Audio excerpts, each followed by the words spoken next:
নমস্কাৰ, মই অতনু ভূঞা। আপোনালোকে চাবলৈ আৰম্ভ কৰিছে সত্যৰ এটা নতুন অধ্যায়। সত্যৰ এই নতুন অধ্যায়ত আমাৰ দৃষ্টিত কিছু সত্য কথা ক'বলৈ চেষ্টা চলাম। এই কথাখিনি কিমান সঁচা আপোনালোকে নিজে উপলব্ধি কৰিব, কিন্তু আমি যিবোৰ তথ্য পাইছোঁ সেইবোৰ তথ্যক আমি সত্য বুলি ধাৰণা কৰিছোঁ।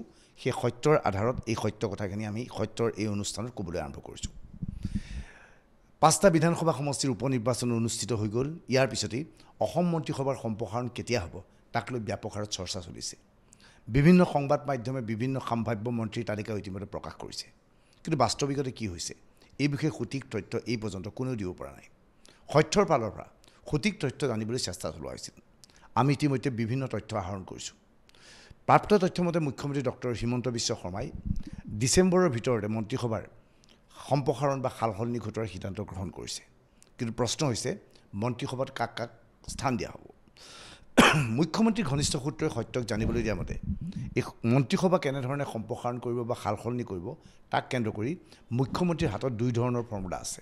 এবাৰ প্ৰথমটো ফৰ্মুলাৰ বিষয়ে ক'ব বিচাৰিছোঁ। প্ৰথমটো ফৰ্মুলা অনুসৰি মুখ্যমন্ত্ৰীয়ে ব্ৰহ্মপুত্ৰ উপত্যকাৰ পৰা এজনো বিধায়কক মন্ত্ৰীসভাত নলৈ বৰঞ্চ বৰাক উপত্যকাৰ পৰা এজন বিধায়কক মন্ত্ৰীসভাত স্থান দিয়াৰ সম্ভাৱনা আছে। বৰাক উপত্যকাৰ পৰা মন্ত্ৰীসভাক প্ৰতিনিধিত্ব কৰিছিল পৰিমল শুক্লবৈদ্য, কিন্তু পৰিমল শুক্লবৈদ্য লোকসভালৈ নিৰ্বাচিত হোৱাৰ পিছত বৰাক উপত্যকাৰ আসনখন খালী হৈ পৰিছে। মুখ্যমন্ত্ৰীয়ে যি দুই ধৰণৰ ফৰ্মুলা প্ৰস্তুত কৰিছে তাৰ 1 নম্বৰ ফৰ্মুলা হৈছে যে বৰাক উপত্যকাৰ পৰা কোনোবা এজন বিধায়কক বিজেপিৰ বিধায়কক মন্ত্ৰীসভাত স্থান দিয়া হওক আৰু মন্ত্ৰীসভাৰ সম্প্ৰসাৰণৰ প্ৰক্ৰিয়া ইয়াতেই শেষ কৰা হওক। আচলতে মন্ত্ৰীসভাৰ সম্প্ৰসাৰণ কৰিবলৈ গৈ মুখ্যমন্ত্ৰী হিমন্ত বিশ্ব শৰ্মা নিজে যথেষ্ট বিপদত পৰিছে। মন্ত্ৰীসভাৰ প্ৰায় প্ৰতিজন সদস্যই বিভিন্ন অঞ্চল বিভিন্ন জনগোষ্ঠীক প্ৰতিনিধিত্ব কৰিছে আৰু প্ৰতিজন মন্ত্ৰী অতি সুকলমে কাম কাজ কৰিছে বুলি মুখ্যমন্ত্ৰীয়ে আশা প্ৰকাশ কৰে। মুখ্যমন্ত্ৰীৰ নিৰ্দেশ প্ৰতিজন মন্ত্ৰীয়ে আখৰে আখৰে পালন কৰিছে বুলি মুখ্যমন্ত্ৰীয়ে ভাবে। এনে অৱস্থাত মন্ত্ৰীসভাৰ পৰা কাৰোবাক ড্ৰপ কৰা হ'ব নেকি তাক লৈ চৰ্চা চলিছে। যি কি নহওক, মুখ্যমন্ত্ৰীৰ ফৰ্মুলা নম্বৰ 1ৰ বিষয়ে আমি আপোনালোকক অৱগত কৰিলোঁ। এইবাৰ মুখ্যমন্ত্ৰীৰ দ্বিতীয় ফৰ্মুলাৰ বিষয়ে অৱগত কৰোঁ। দ্বিতীয় ফৰ্মুলা অনুসৰি মুখ্যমন্ত্ৰীয়ে বৰাক উপত্যকাৰ পৰা এজন আৰু ব্ৰহ্মপুত্ৰ উপত্যকাৰ পৰা কমেও 2জনক মন্ত্ৰীসভাত স্থান দিব পাৰে। এই বিষয়ে বিতং তথ্য এবাৰ জানি লওক। হিমন্ত বিশ্ব শৰ্মাৰ যি মন্ত্ৰীসভা তাত যিটো মুঠ বিধায়কৰ সংখ্যা সেই অনুপাতে মন্ত্ৰীসভাত মুখ্যমন্ত্ৰীকে ধৰি মুঠ 19জন মন্ত্ৰীয়ে স্থান পাব পাৰে, অৰ্থাৎ মন্ত্ৰীসভাৰ আটাইতকৈ বৃহৎ সংখ্যাটো হ'ব পাৰে 19। কিন্তু হিমন্ত বিশ্ব মন্ত্ৰীসভাত বৰ্তমান 15জন সদস্য আছে। 4টা পদ এই মুহূৰ্তত খালী হৈ আছে। গতিকে মুখ্যমন্ত্ৰীয়ে ইচ্ছা প্ৰকাশ কৰিলে 4জন বিধায়কক মন্ত্ৰীসভাত স্থান দিব পাৰে। ডিচেম্বৰত যি মন্ত্ৰীসভাৰ সম্প্ৰসাৰণ বা সালসলনি ঘটোৱা হ'ব তাত বৰাক উপত্যকাৰ পৰা এজনক স্থান দিয়াটো নিশ্চিত। গতিকে মুখ্যমন্ত্ৰীৰ মন্ত্ৰীসভাত ইতিমধ্যে 16জনে স্থান পাব, বাকী থাকিল 3খন আসন। এতিয়া 3খন আসন কাক এৰি দিব তাক লৈ মুখ্যমন্ত্ৰী নিজে দুধুৰ মুধুৰ অৱস্থাত পৰিছে। ইয়াৰ পূৰ্বে সৰ্বানন্দ সোণোৱালৰ কাৰ্যকালত অসম মন্ত্ৰীসভাত অসম গণ পৰিষদৰ প্ৰতিনিধিৰ সংখ্যা আছিল 3জন, কিন্তু হিমন্ত বিশ্ব শৰ্মাই মুখ্যমন্ত্ৰীৰ দায়িত্ব লোৱাৰ পিছত অসম গণ পৰিষদৰ পৰা 2জনক প্ৰতিনিধিত্ব দিয়া হ'ল। এজন হৈছে অতুল বৰা, আনজন হৈছে কেশৱ মহন্ত। কিন্তু অসম গণ পৰিষদৰ ভিতৰৰ পৰাও এতিয়াও হেঁচা প্ৰয়োগ কৰা হৈছে যে 3য়জন মন্ত্ৰীক ল'ব লাগে, কিন্তু এই পৰ্যন্ত মুখ্যমন্ত্ৰীয়ে সিদ্ধান্ত গ্ৰহণ কৰা নাই।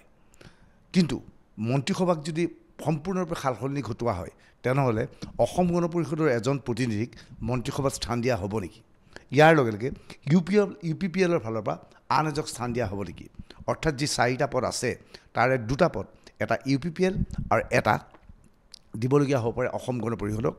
3য়টো পদ বৰাক উপত্যকাৰ পৰা। এনে অৱস্থাত ব্ৰহ্মপুত্ৰ উপত্যকাৰ পৰা মুখ্যমন্ত্ৰীয়ে সৰ্বাধিক আৰু এজন সদস্যক মন্ত্ৰীসভাত ল'ব পাৰে। কিন্তু এই মুহূৰ্তত মুখ্যমন্ত্ৰীয়ে অসম গণ পৰিষদ অথবা UPPLৰ পৰা মন্ত্ৰীসভাৰ সদস্য অন্তৰ্ভুক্ত কৰিব বিচৰা নাই। তেনেহ'লে প্ৰশ্ন হৈছে এই 4খন আসনত কেৱল বিজেপিৰ প্ৰতিনিধিকে মুখ্যমন্ত্ৰীয়ে স্থান দিব নেকি? মুখ্যমন্ত্ৰী যথেষ্ট দূৰদৰ্শী ব্যক্তি, সমগ্ৰ বিষয়টো চিন্তা চৰ্চা কৰিছে। মুখ্যমন্ত্ৰীয়ে এনেধৰণৰ ধাৰণাও কৰিছে বুলি খবৰ আহিছে যে মন্ত্ৰীসভাত কেৱল ব্ৰহ্মপুত্ৰ উপত্যকাৰ এজন প্ৰতিনিধিক অন্তৰ্ভুক্ত কৰি সম্প্ৰসাৰণ বা সালসলনি প্ৰক্ৰিয়া শেষ কৰিব তেওঁ বিচাৰিছে। আচলতে নিৰ্বাচনলৈ 1.5 বছৰ বাকী আছে। এনে সময়ত মন্ত্ৰীসভাৰ পৰা কাৰোবাক যদি ড্ৰপ কৰা হয় বা বাদ দিয়া হয়, সেই ব্যক্তিজনে নিৰ্বাচনী যুদ্ধত প্ৰতিনিধিত্ব কৰিবলৈ যথেষ্ট সমস্যাৰ সন্মুখীন হ'ব। সেয়েহে মুখ্যমন্ত্ৰীয়ে সেই চিন্তা চৰ্চা কৰা নাই। এটা প্ৰশ্ন হৈছে যদিহে মুখ্যমন্ত্ৰীয়ে ব্ৰহ্মপুত্ৰ উপত্যকাৰ পৰা মন্ত্ৰীসভাত কাৰোবাক লয় তেনেহ'লে কাক লোৱাৰ কথা চিন্তা কৰিছে। ইতিমধ্যে সমগ্ৰ বিষয়ক লৈ মুখ্যমন্ত্ৰীয়ে জল্পনা কল্পনা আৰম্ভ কৰিছে, বিভিন্ন পৰামৰ্শদাতাৰ সৈতে আলোচনাও কৰিছে। দেখা গৈছে মন্ত্ৰীসভাত উজনি অসমে বিশেষ প্ৰাধান্য লাভ কৰিছে। অতুল বৰা, কেশৱ মহন্ত, অজন্তা নেওগ, যোগেন মোহন, বিমল বৰা আদিয়ে উজনি অসমক সম্পূৰ্ণৰূপে প্ৰতিনিধিত্ব কৰিছে বুলি ক'লে ভুল পোৱা নহ'ব। কিন্তু মন্ত্ৰীসভাত পাবলগীয়া ধৰণে নগাঁৱৰ পৰা কোনো সদস্য নাই। ঠিক তেনেকৈ উত্তৰ অসমৰ ফালৰ পৰাও সঠিক স্থান মন্ত্ৰীসভাত পোৱা নাই বুলি অভিযোগ উত্থাপন হৈছে। দেখা গৈছে নামনি অসমৰ পাৰ্টটো চাবলৈ গ'লে জয়ন্ত মল্ল বৰুৱা, চন্দ্ৰমোহন পাটোৱাৰী, UPPLৰ প্ৰতিনিধিকে ধৰি যথেষ্ট সংখ্যক লোকে মন্ত্ৰীসভাত স্থান পাইছে। এতিয়া উত্তৰ অসমৰ প্ৰসংগ। আমি যদি চাওঁ ঢেকীয়াজুলিৰ পৰা জোনাইলৈকে সমগ্ৰ এই অঞ্চলটোত বিগত নিৰ্বাচনত বিজেপিয়ে খুব ভাল ফল দেখুৱাইছিল। ইয়াৰে অসম গণ পৰিষদে তেজপুৰৰ আসনখন দখল কৰিবলৈ সক্ষম হৈছিল। ঢেকীয়াজুলি, বৰচলা, ৰঙাপৰা, চতিয়া, বিশ্বনাথ, গহপুৰ, বিহালী, বিহপুৰীয়া, লখিমপুৰ, ধেমাজি, এই সমগ্ৰ অঞ্চল, জোনাই, এই সমগ্ৰ অঞ্চলত বিজেপি তথা তেওঁলোকৰ মিত্ৰজোঁটে আসন লাভ কৰিবলৈ সক্ষম হৈছিল। কিন্তু মুখ্যমন্ত্ৰীয়ে যেতিয়া মন্ত্ৰীসভাৰ সম্প্ৰসাৰণ কৰিছিল, এই উত্তৰ অসমৰ পৰা দুজন প্ৰতিনিধিক মন্ত্ৰীসভাত স্থান দিছিল। এজন আছিল ঢেকীয়াজুলিৰ অশোক সিংহাল, আনজন হৈছে ৰণোজ পেগু, জোনাইৰ পৰা প্ৰতিনিধিত্ব কৰিছিল ডাক্তৰ ৰণোজ পেগু। ৰণোজ পেগু মিচিং জনগোষ্ঠীৰ প্ৰতিনিধিৰ বাবে মন্ত্ৰীসভাত স্থান পাইছিল আৰু অশোক সিংহালক উত্তৰ অসমৰ এজন প্ৰতিনিধিৰ বাবে মন্ত্ৰীসভাত স্থান পাইছিল। এই মুহূৰ্তত বিভিন্নজনে ক'ব বিচাৰে উত্তৰ অসমৰ পৰা এজন অসমীয়া লোকক মন্ত্ৰীসভাত স্থান দিয়াটো হিমন্ত বিশ্ব শৰ্মাৰ বাবে প্ৰয়োজনীয়, যিহেতু সেই ব্যক্তিজন উত্তৰ অসমৰ প্ৰতিনিধিত্ব কৰিব। তেনে অৱস্থাত মুখ্যমন্ত্ৰীয়ে কাক মন্ত্ৰীসভাত স্থান দিব তাক লৈ বিভিন্ন ধৰণৰ আলোচনা ওলাইছে। এই ক্ষেত্ৰত শেহতীয়াভাৱে নাম উত্থাপন হৈছে দুজন ব্যক্তিৰ। এজন হৈছে, এইবাৰ আকৌ মই নগাঁৱৰ প্ৰসংগ উত্থাপন কৰোঁ, নগাঁৱত মন্ত্ৰীসভাৰ কোনো প্ৰতিনিধি নাই। পূৰ্বে নগাঁৱৰ পৰা কংগ্ৰেছৰ আমোলত ৰকিবুল হুছেইন, গৌতম বৰা, ডক্টৰ নজৰুল ইছলাম আদিয়ে প্ৰতিনিধিত্ব কৰিছিল। কিন্তু সকলোকে চমক সৃষ্টি কৰি এইবাৰ চামগুৰি সমষ্টিৰ উপ নিৰ্বাচনত ডিপ্লু ৰঞ্জন শৰ্মা বিজয়ী হ'বলৈ সক্ষম হ'ল। ডিপ্লু ৰঞ্জন শৰ্মাৰ হৈ নিৰ্বাচনী প্ৰচাৰ চলোৱাৰ সময়ত বিজেপিৰ প্ৰাক্তন ৰাজ্যিক সভাপতি তথা জ্যেষ্ঠ মন্ত্ৰী ৰঞ্জিত দাসে কৈছিল যে ডিপ্লু ৰঞ্জন শৰ্মা নিৰ্বাচনত বিজয়ী হ'লে তেওঁক মন্ত্ৰীসভাত স্থান দিবলৈ তেওঁ মুখ্যমন্ত্ৰীক অনুৰোধ কৰিব। এটা প্ৰশ্ন হৈছে, ডিপ্লু ৰঞ্জন শৰ্মা বিজয়ী হোৱাৰ পিছত ডিপ্লু ৰঞ্জনক মন্ত্ৰীসভাত স্থান দিয়া হ'ব নেকি? ৰঞ্জিত দাসে মুখ্যমন্ত্ৰীক অনুৰোধ জনাব নেকি? আমি নাজানো ৰঞ্জিত দাসে মুখ্যমন্ত্ৰীক ডিপ্লু ৰঞ্জন শৰ্মাৰ হৈ অনুৰোধ জনাবনে নাই। কিন্তু এনেধৰণৰ চিন্তা চৰ্চাও চলিছে যে নগাঁৱৰ পৰা ডিপ্লু ৰঞ্জন শৰ্মা আৰু উত্তৰ অসমৰ পদ্ম হাজৰিকা অথবা মানৱ ডেকাক মন্ত্ৰীসভাত স্থান দিব লাগে। ইতিমধ্যে পদ্ম হাজৰিকাক মুখ্যমন্ত্ৰীয়ে কেবিনেটৰ পদমৰ্যাদা দিছে। এইবাৰ ডিপ্লু ৰঞ্জন শৰ্মাৰ প্ৰসংগ আহোঁ। সকলো ধৰণৰ অভিলেখ ভংগ কৰি এইবাৰ মাইনৰিটিৰ সংখ্যালঘুৰ ভোট ডিপ্লু ৰঞ্জন শৰ্মাই আনিবলৈ চেষ্টা কৰিছিল। সমগ্ৰ ভাৰতত চাবলৈ গ'লে বিজেপিৰ বাবে এয়া এটা ৰেকৰ্ড আছিল।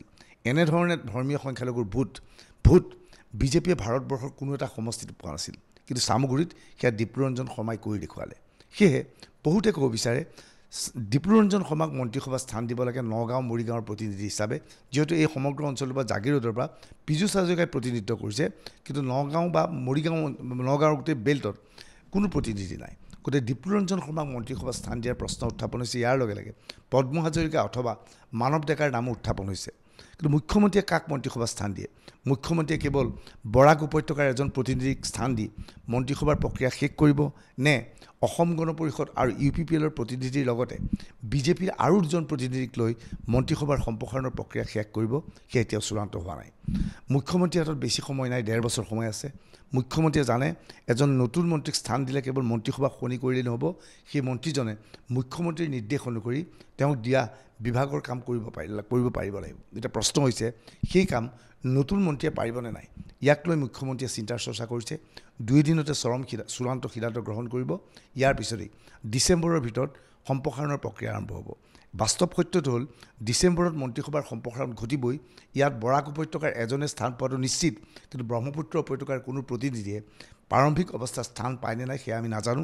অৱশ্যে ডিচেম্বৰত বৰাক উপত্যকাৰ প্ৰতিনিধিজনক মন্ত্ৰীসভাত লৈ পৰৱৰ্তী সময়ত জানুৱাৰী, ফেব্ৰুৱাৰী অথবা মাৰ্চত পুনৰ হিমন্ত বিশ্ব শৰ্মাই মন্ত্ৰীসভাৰ সম্প্ৰসাৰণ ঘটাব পাৰে। তেতিয়া ব্ৰহ্মপুত্ৰ উপত্যকাৰ প্ৰতিনিধিয়ে মন্ত্ৰীসভাত স্থান পোৱাৰ সম্ভাৱনা আছে।